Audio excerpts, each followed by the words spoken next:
బాలరాజు సత్యం తన కూతురు చిన్నికి వారం రోజుల్లో కావేరిని జైలు నుంచి బయటకు తీసుకొస్తాను అన్న మాటను గుర్తు చేసుకుంటూ ఉంటాడు. ఈలోపు సత్యం బాబు వెంటనే బాలరాజు దగ్గరకు వచ్చి నీతో కొంచెం మాట్లాడాలని అంటాడు.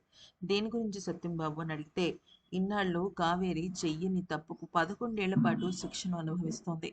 అయితే ఇప్పుడు తనని బయటకు తీసుకురావాలన్నా, చిన్ని మనసును శాంతింపజేయాలన్నా, అసలు తను ఆ నరకం నుంచి బయటపడాలన్నా కూడా నువ్వు ఖచ్చితంగా కోర్టుకొచ్చి సాక్ష్యం చెప్పాలి. అందుకనే నేను కేస్‌ని రీఓపెన్ చేయిస్తున్నాను. కేస్ రీఓపెన్ చేయించడం పెద్ద విషయం కాదు. కానీ చేసిన ఆ కేసుకి నువ్వు బలమైన సాక్ష్యం కావాలి. ఒకవేళ నువ్వు గనక సాక్ష్యం చెప్పకపోతే ఇక జన్మలో కావేరి జైలు నుంచి బయటికి రాదు. అక్కడే మగ్గిపోతుందని చెప్పొచ్చు అంటూ మాట్లాడుతుంటాడు. అయితే అప్పుడు బాలరాజు ఏమంటాడంటే, చూడు సత్యం బాబు, ఖచ్చితంగా నేను ఈసారి కోర్టుకొచ్చి సాక్ష్యం చెప్తాను. దేని గురించో తెలుసా? నా కూతురు చిన్ని నన్ను నాన్న అని పిలవాలి. నేను పాత బాలరాజుని కాదు. నేను మారిపోయిన తన తండ్రి రాజుని అని తను నమ్మాలి అనంగానే ఇక ఆనందంతో ఉబ్బి తబ్బిబ్బైపోతాడనమాట సత్యం బాబు.